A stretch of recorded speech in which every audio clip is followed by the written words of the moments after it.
Alright, what's up everybody? Justin Wittmer-Mikesell, the Redneck Republican here, and I know it's been a good little while since I've came on and made a video. It was kind of just news, been kind of slow, didn't really have the motivation to do one, didn't really feel like there was enough to talk about, but now I feel like I have enough that I wanted to get a video made and stuff, so like I said, I think I've scrounged up enough stuff that I can get enough of a video put together. So, first thing I want to talk about is I'm not going to talk about this too much because I find it to be a non-issue, but it's becoming pretty. I mean, there's some people that just are really harping on it. I mean, I can understand why, but I just talk about what it is. Just that donation that Max Engling got. Where it was $60,000, I believe, from a group, and of course the limit is like 5,000 or whatever. So people were like, "What is is Engling taking not maybe not fraudulent donations, but is he doing something shady?" And I get why they're suspicious of it, because at the end of the day, the reason why Engling is here, not Diego, is because Diego is doing things not so ethical. So if it looks like Max is already doing stuff unethical, I mean, I get why the alarm bells are ringing. Engling in his campaign put out statements and stuff, and I texted Engling about it. I had him call me about it later on and stuff after, so I was asking him, I'm like, I gotta know what's going on here so I can be able to defend you and stuff. And I mean, as far as I could tell, the donation came in. It was a wire transfer. The donation came in. It was in the gray area.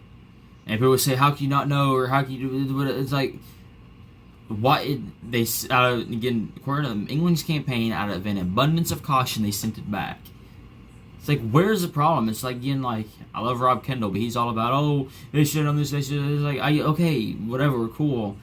They sent it back, and I get, and then of course they're saying now, where's the proof of it? They say we haven't really seen proof. Sure. I mean, England told me in a text, and he told it to me over the phone that yes, the money was sent back. And at the end of the day, so far, I don't have a reason to believe, he's lying to me. I mean, is he? Of course, he could be.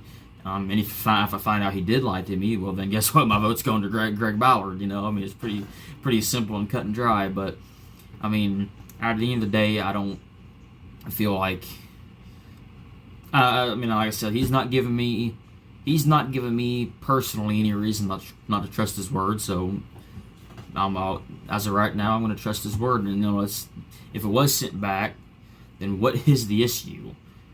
I get all this. If they sent the money back, I don't know what else. What else do you want from Engling at this point? And I said, if anything, like Engling has said, if anything, it's a success story of an internal auditing. Because they seen the donation come in, it was like, I don't know about that. It's kind of not really for sure. Instead of being like, oh, let's just keep it. It's whatever. I got a lot of money. No, they send it back. I mean, I don't know what else you would want from them at that point. So I feel like this is just people harping on them. I think this is just people harping on Engling just for the sake of harping on Engling. And the fact that it was David Shelton was the guy who lodged the formal complaint. And it's like, I get Rob Kendall going after him, because again, I get Rob Kendall. He's not really all in on the Republican Party, so that's fine. But any hardcore Republican, someone like myself, there's no benefit to go. Now, if it's something of good merit, like with this whole thing with Max Miller going on, where he may have been pouring boiling water over his wife, now ex-wife at the time, that's an issue. Now, again, I mean, innocent until proven guilty, right? Innocent until proven guilty, so I'm not crucifying Max Miller, but, that's something where that should be looked into, whether or not, party dynamics, so we're going to cost us the edge, whatever, that should be looked into. Something like this, where, again, it seems like he's done sent it back. The only reason to keep harping on it as a Republican is if you really wanted him to lose. And it's like, the primary convention season, That's the time when I'm all for us Republicans ripping each other apart and tearing into one another. That's great. I love it. Now that it's the general election season, now it's the time to focus on beating the Democrats. And listen, for the longest time, my philosophy was, I'm a Republican, but I'm not going to vote just straight Republican. I'm going to look at each candidate, each race specific. And I still do that, but it's to the point now where it's being proven to me that the Democrats are just so nuts. And, I got problems with the Republicans. I certainly do. Even some on the ballot. I mean, there's things I still disagree with Max on. Aaron Houchin, I disagree with stuff she was doing. He's not on the ballot this year, but, Jim Banks, obviously, everyone knows that. But it's like, that's still better than the Democrats. And I'm not one of those people who's like, we need to let the Democrats win so we can kill the MAGA of the party or whatever, and then make it better. No.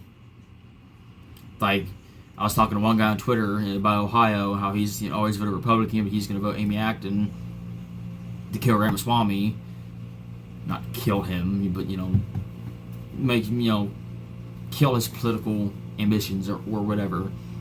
And then, because of the supermajority or whatever, then she won't be able to do much. And it's, this is a chess move or whatever. Somebody's got to make a sacrifice. I get what you're saying. Problem is, this is real life and this ain't chess.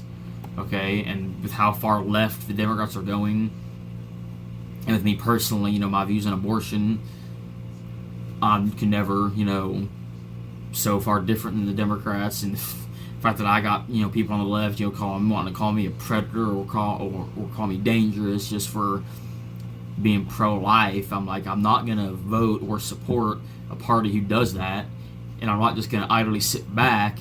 I want to actively make sure that party loses, whether that's all the way up to president, U.S. Senate, Congress, whatever, down to governor, down to state house. I don't care if it's down to the damn county surveyor or the dang township advisory board member.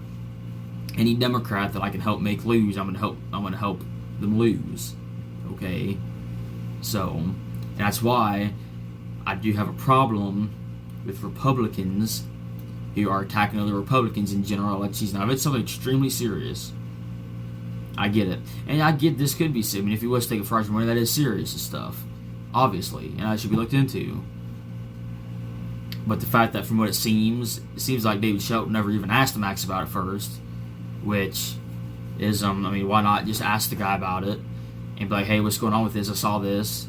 Kind of, raised a red flag. I mean, there's nothing wrong with that. Nothing wrong with that at all. Call the guy and ask about it. Call him up on the phone. Be like, what's going on? It seems like David Shelton didn't do that. He just went straight to the media with it. And I'm going to take a phrase from Rob Kendall, sour grapes. I feel like it is sour grapes. I feel like Dave Shelton is mad that he lost the convention. It's like, dude, I was your biggest supporter, especially on X, on Twitter.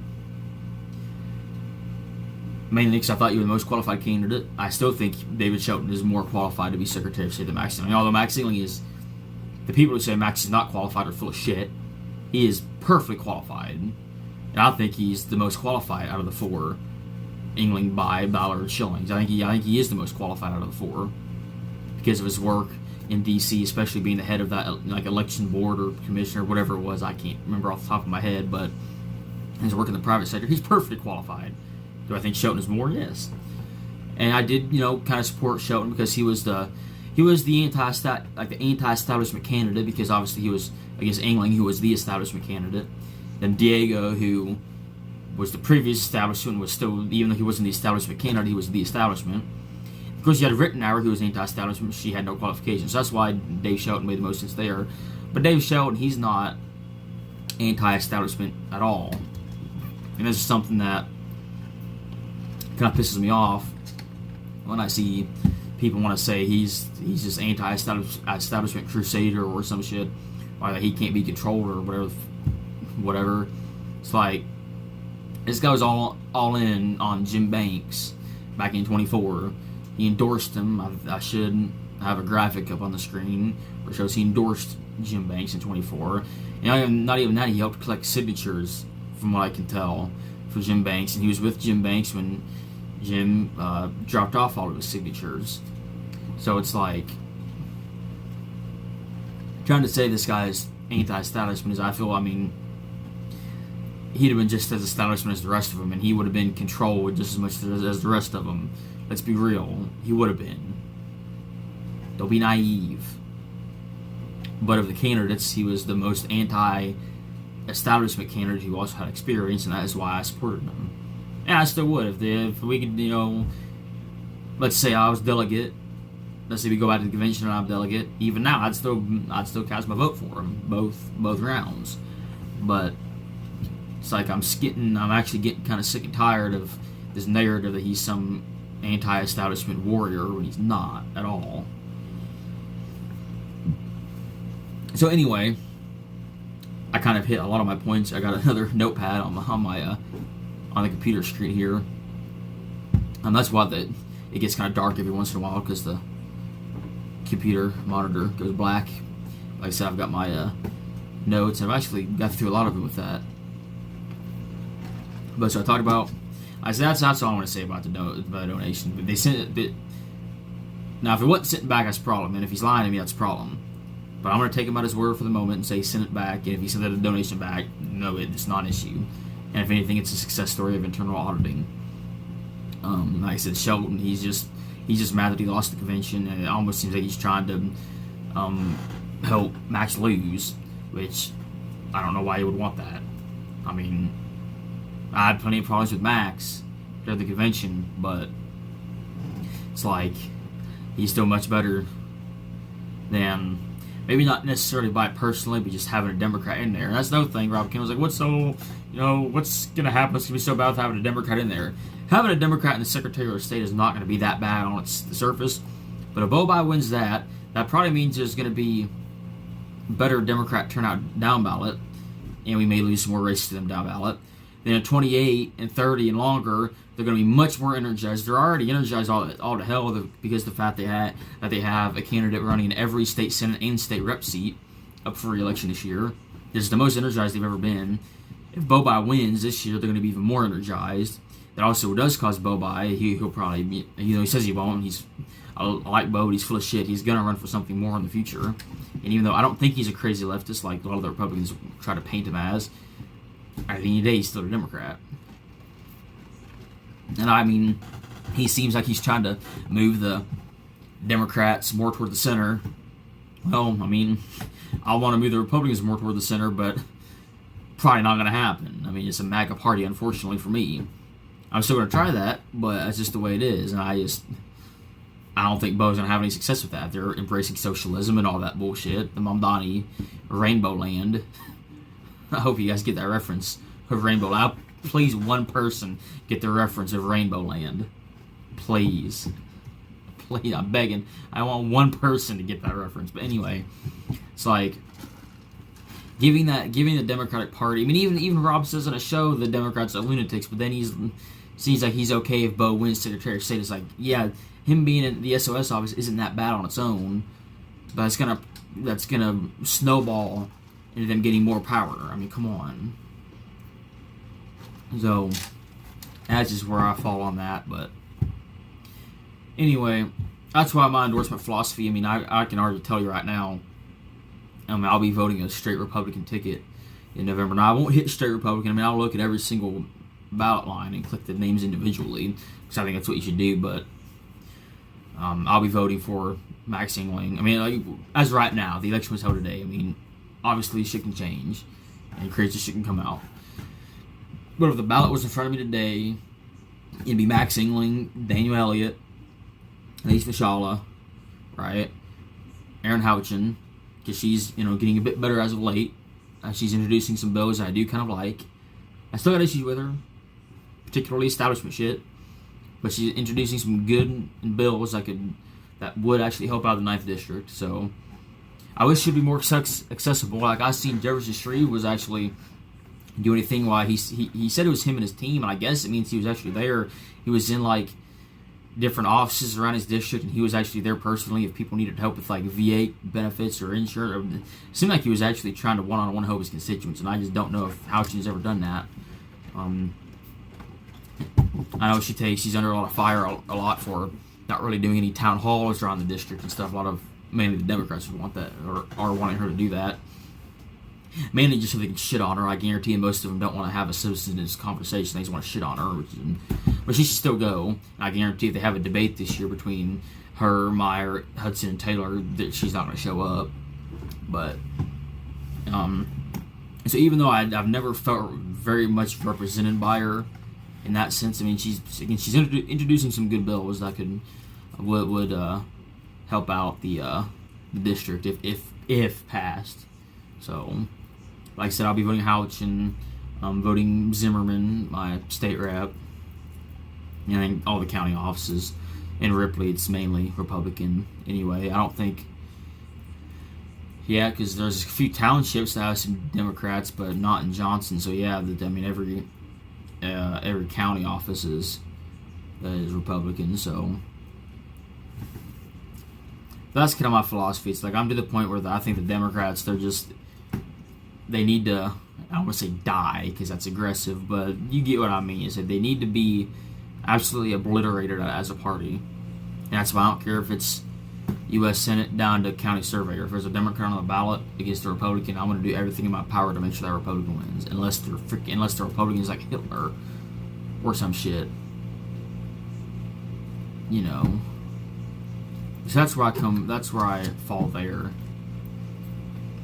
Or I'll give you an example here where one of my endorsements has shifted from what it probably would be. The James County Sheriff race is between Cody Lau, the Republican, who's the current chief deputy under now the arrested. He was arrested, the sheriff of Jennings County, Kenny Freeman, for stealing campaign signs for one of Cody Lau's opponents, Tom Webster. That's a whole other thing. You have Cody Lau, the Republican, against Democrat, former Jennings County Sheriff Gary Driver. And even though Lau has not been implicated in anything, and I don't think he was implicated in that, he did have some kind of charges in the past that were seemingly, exonerated or whatever. Everybody's taken away, whatever. I was probably going to support Gary Driver in that race just because I knew he was the former sheriff. He seemed like he was a decent sheriff. I felt okay with that. But, with my philosophy changing, I think I just want every Democrat to lose. At the end of the day, Lau, he was exonerated or whatever from those previous charges a long time. And he was a lot younger then. I mean, obviously, when you're younger, I'm young, maybe don't always make the smartest decisions. Dan Elliott, he alluded to that on the Rob Kendall show. He's just like, I just ran faster than most. But it's like, everyone does stupid shit when they're young. I ain't gonna blame you for that. Nothing crazy recently. And so far, he hasn't been implicated in anything.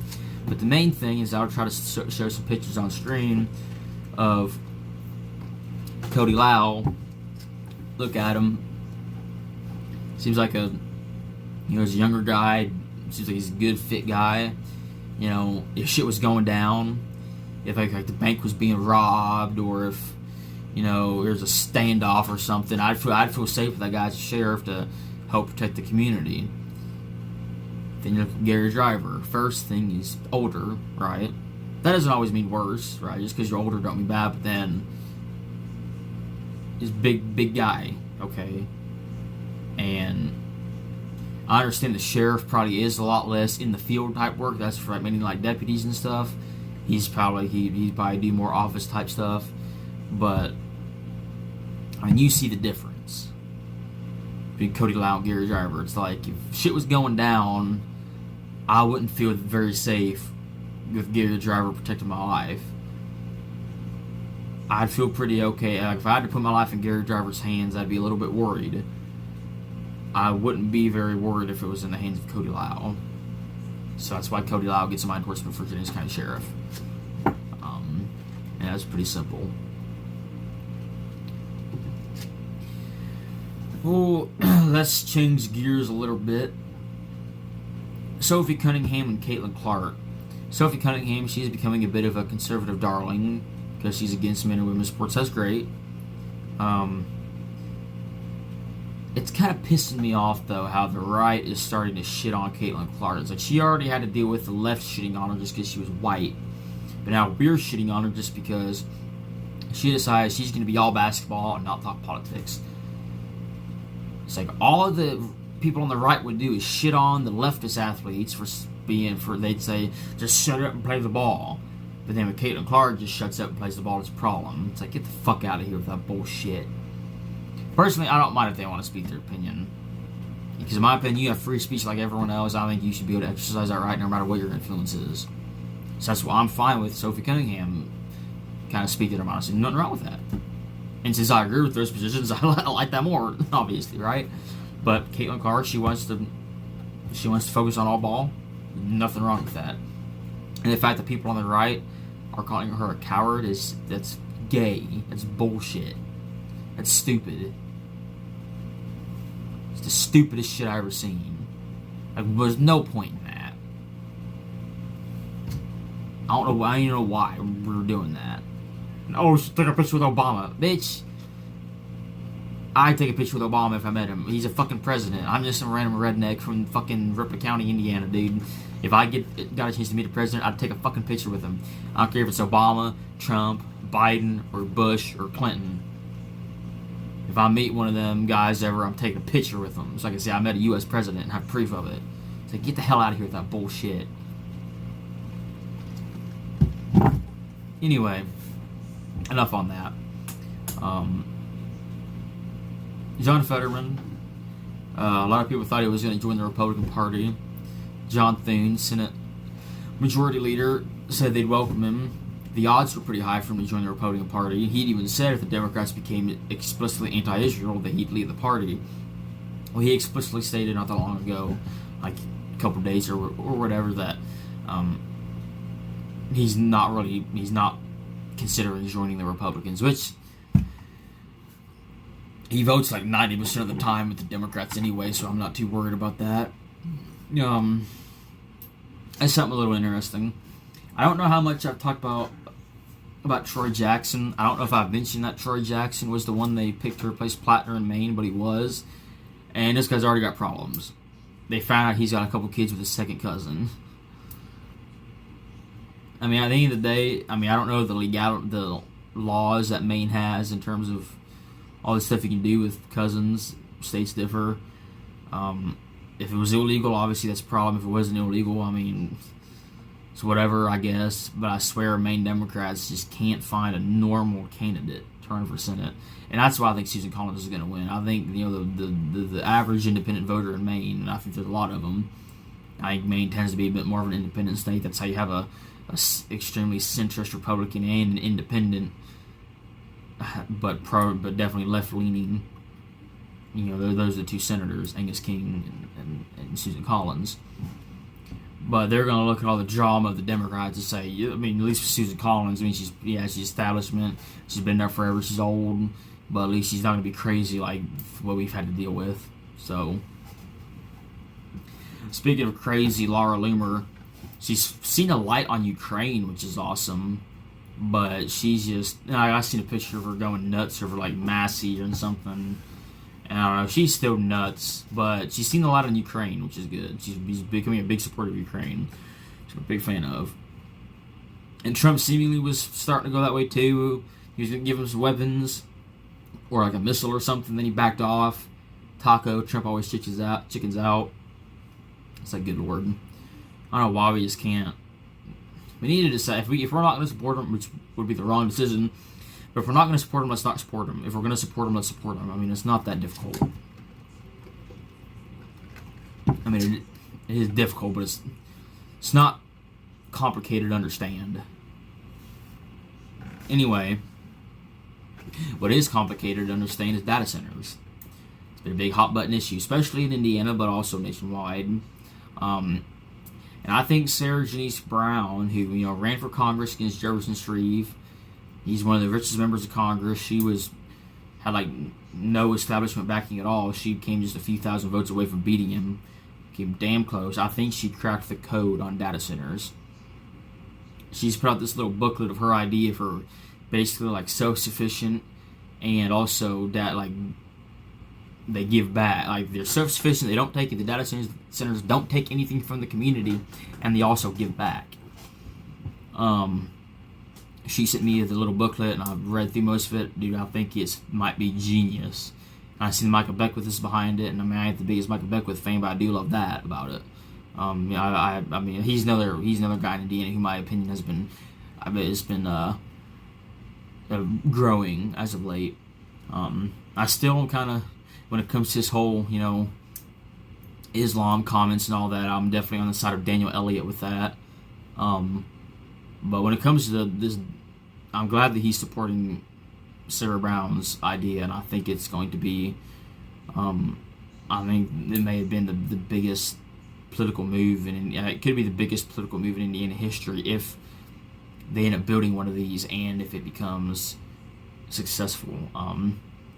Just go to her Twitter, Sarah of Indiana. That's the @ Sarah of Indiana, or just type in Sarah Janice Brown. Sarah with an H, Janice Janisse, and then Brown. Sarah Janice Brown, Sarah of Indiana, on Twitter or X, whatever. But it's seriously, I think it's genius. I think it's absolutely genius what she's concocted there, the concept she's got. And because people like Daniel Elliott are right, we got to win we're basically in Space Race 2.0, but it's an AI race with China this time, and we have got to win it. And it's like, an AI is important, but these data centers are just, they're leeches, and they're parasites, and they're cancer, and they're not gonna, they're gonna be good for the AI and the big tech companies, but they're not gonna be good for us. What Sarah Janice Brown's got going on will still be good for the AI companies and all that, but it's also going to be good for us. So just look into her, what she's got going on. I think it's amazing.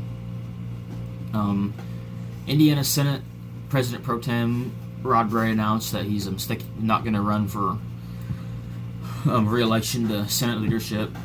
I'm not surprised. The reason he gave is he knew he'd have a lot of friends that would support him, and he knew if they'd supported him, they'd get challenged from the MAGA wing, and he didn't want that. So, noble, I guess. But Chris Garton has announced that he's going to run for that. Not surprised at all. He was the one that everybody kind of wanted to anyway. And he selected Eric Koch. It looks like it's pronounced Cook, but I've heard it's pronounced Koch. I'm not sure. Eric Koch, one of the two. He's going to be his second in command. Eric Koch, he's from Bedford, and Chris Garton is from Charlestown. Or is it Clarksville? I know it's Clark County, and it's either Clarksville or I think it's Charlestown though. But everybody's like, "Oh, this is going to be a new era, new direction." It's like Chris Garton. I mean, they disagreed on redistricting, whatever. Garton gave a great speech about it, but the voting records are pretty similar from what I can tell. So I mean, this face is not going to be that different. But I mean, it's someone new. It's always good to have a constant rotation, I think. So why not? I guess. Today, actually, hopefully I'll get this uploaded tonight. Today's the 4th of August, but and it's actually, I don't know, maybe it was yesterday Fishback posted this. Either way, James Fishback, Republican for Florida governor, he posted a video, and he's basically saying he's got like provable evidence that Byron Donaldson committed a felony like no one else has known about before, and he's going to give him till either a week or till Friday or something like that. And if Byron Donaldson doesn't come out with the truth and doesn't say anything, doesn't explain everything, that Fishback's going to have a press conference and tell all, basically. All I'm going to say is I'm going to get the popcorn, and I'm excited to watch. I mean, it could be a bunch of bullshit. It could be crazy shit. So I mean, I'm just here sitting back and watching, I guess. And finally, Fauci taking the fifth 111 times or whatever it was, on simple ass questions on what day is it today or what tie are you wearing. Pathetic. In fact, he's been pardoned, so he basically don't even have a Fifth Amendment right. He's like, under the advice of counsel, I'm doing well. Evidently, your counsel don't know what the fuck they're talking about. Shit. But yeah, just past a half hour, and it's usually how long I try to make these. So, hope you guys enjoyed this episode. I know it was kind of all over the place. It didn't have a central theme to it, but again, it'd been a while since I've uploaded it. I wanted to get one out. I'm not even sure if I'm going to title this just yet. But yeah, I wanted to say something about that Engling donation.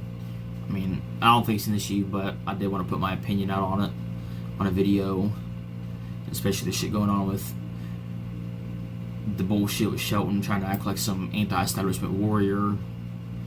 And then I wanted to kind of explain my.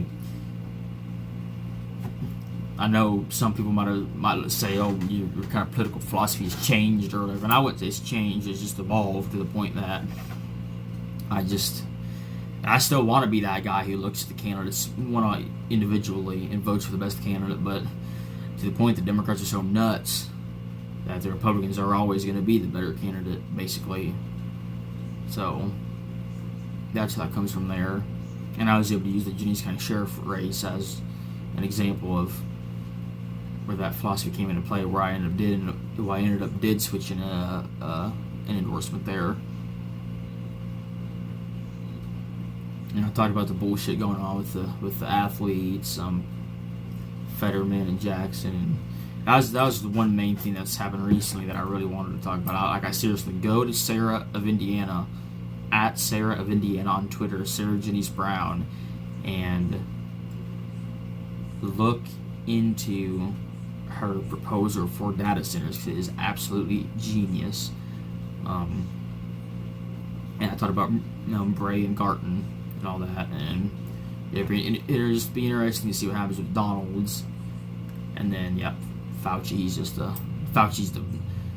top 3 scumbag in American history, I would say. So yeah, I believe that's all. I had a second ago. I had one last thing I was gonna say, and I've done forgot. See if it'll pop back into my head here in a second. I don't know. Yeah, it's not coming to me. I tried to take a few seconds there and think about it. It's not coming to me, but that's fine. Wasn't too important, I don't think. But anyway, thank you guys for watching. Leave a comment. I encourage you to do that. I love interacting with you guys, hearing your guys' thoughts, hearing how smart you think I am, hearing how stupid you think I am, all of that. I love all of it. And then if you're watching on YouTube, like it. I appreciate that. And thank you guys for watching, and I'll catch you later, and hope y'all have a good night. See ya. Alright, what's up everybody? It's actually the next day. I haven't uploaded this video just yet, obviously. But I wanted to come back on here and discuss a few new things that happened. Firstly, not too long ago, Governor Braun announced that he's extending the gas tax, the holiday or whatever, and it's got something to do with the Ukraine war now instead of Iran, or that's what he's saying. It's kind of weird. I haven't actually read anything on it just yet. I literally just saw it pop up on my Twitter. But at the end of the day, that's a good thing, because that's more money back in my wallet. So I do appreciate him for that. But some of the main reasons I wanted to come back on here was a thing I remembered what I was wanting to talk about when I took like 2 seconds to try to think. It was about Philip Faust. Philip Faust is a friend of mine, and he's running for Marion County Prosecutor, which is Indianapolis, and we just got to get him elected. I mean, Ryan Mears is an absolute scumball. Please, please, please, let's elect Philip Faust to Marion County Prosecutor. Now, Greg Ballard. There's a video yesterday of him on, I think it was WIBC, something, getting interviewed, and and he was being asked about like girls and or boys and girls sports and stuff like that. And obviously, I'm totally against that and everything, but of course, people are trying to see if they can paint him as a liberal or whatever, and it's like, well, that ain't got nothing to do with the job of Secretary of State. That's just a gotcha question. If he was running for like Senate or Congress or mayor or some shit like that, okay, yeah, that's fine. But for Secretary of State, come on, that's when you ain't got nothing else. You're just trying to make up shit or dig for. I mean, obviously you're trying to dig for shit, but it's like, y'all know what I mean. It's stupid. Now, I did think Ballard was kind of rude in his response to it, but at the end of the day, it's a stupid question to be asking him. My biggest problem with Ballard is his age. He's a little bit too old for my liking. That's the only big reservation I have about him. That's one reason I would prefer Engling over Ballard. I mean, like I said, if I find out Engling's doing some bullshit or like lying to me about that donation, then okay, yeah, I'm gonna go vote for Ballard. No big deal. And the age isn't gonna be that big of an issue. But that is kind of his age. Is kind of one thing I'm kind of using as a decent reason to not vote for him. And I seen Indie Reporter, and I love Indie Reporter, but he made a post about thinking he was kind of flip-flopping on that, on the whole Lincoln Party idea, and I didn't really think so. The whole idea for the Lincoln Party, I don't like this. I was hoping it was going to be like a more centrist, center-right party, but the idea is just find a district where the incumbent is either corrupt or problematic or whatever, and then whichever type of politician would do better in that district, whether it's kind of liberal, kind of conservative, whatever, they'd recruit someone like that to run against them to make that district more convincing. It would be mainly for non-competitive districts, like either like an extremely rural district like mine, 67, or like an extremely liberal district in like Indianapolis or something, where either the Democrat or Republican would easily win it. Now all three candidates would have a shot, because obviously you still have the incumbent. Then you have the new Lincoln independent kind of candidate, and then because of the dilution of that vote, then even the Republican or Democrat who usually would have no shot would actually have a bit of a shot. So it's a neat idea, but I was hoping the party would have an actual set of core values, but But anyway, that's just my kind of take on that. I did kind of want to talk about Ballard a little bit.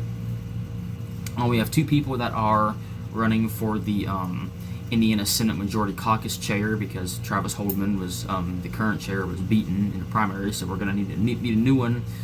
State Senator Scott Baldwin from Noblesville and Tyler Johnson from Leo. They have both put their name in to run for that, so I don't know anything about them. I'll have to research, but it's a little bit interesting. But either way, that's everything I had. Just I hadn't uploaded this video yet, and some more things came up, and I wanted to talk about them really quick. So yeah, but at the end of the day, hope you guys enjoyed this video. Leave a like if you would, and absolutely leave a comment. I love to hear your thoughts. And yeah, y'all have a great day.